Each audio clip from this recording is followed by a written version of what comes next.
আজকে এলাকায় যখন দেয় আজকের এই বাজেট নিয়ে আমাদেরকে মানুষ আমাদের অনেক সুনাম করছে যে অনেক ভালো একটা বাজেট হয়েছে, এলাকায় কোনো খাদ্যের দাম বাড়েনি। কিন্তু সংসদে যখন আসি আমার বিরোধী দলের সম্মানিত বন্ধুরা ওনারা বললেন যে এই বাজেটটা অনেক চ্যালেঞ্জিং, এই বাজেট অনেক বড় হয়েছে, এত বড় বাজেট এটা বিএনপির জন্য অনেক, এই সরকারের জন্য অনেক চ্যালেঞ্জের ব্যাপার।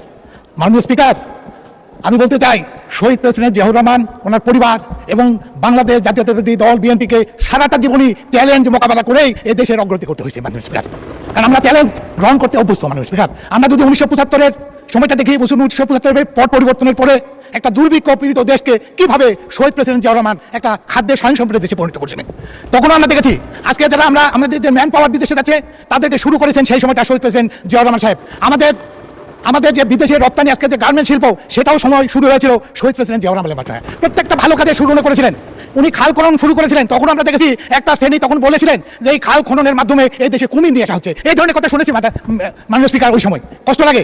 এরপরেও দেখেছি ওনার আমাদের দেশে খালেদা জিয়া পরবর্তী সময় বিরোধী দলে ছিলেন, তখনও তাকে চ্যালেঞ্জের মুখোমুখি হতে হয়েছে। উনি এই 9 বছরে বিভিন্ন আন্দোলন সংগ্রাম করে চ্যালেঞ্জ গ্রহণ করে বিগত স্বৈরাচার সরকারের পতন করেছিলেন। অনেক আমাদের সঙ্গে অনেক আন্দোলনকারী ছিলেন, তারা কিন্তু বিরোধী দলে ছিলেন, তারা কিন্তু ওই সময় স্বৈরাচার সরকারের সঙ্গে আঘাত করে নির্বাচন করেছিলেন। কিন্তু দেশে খালেদা জিয়া নির্বাচনে তো জাননি কোনো আপোষ করেননি।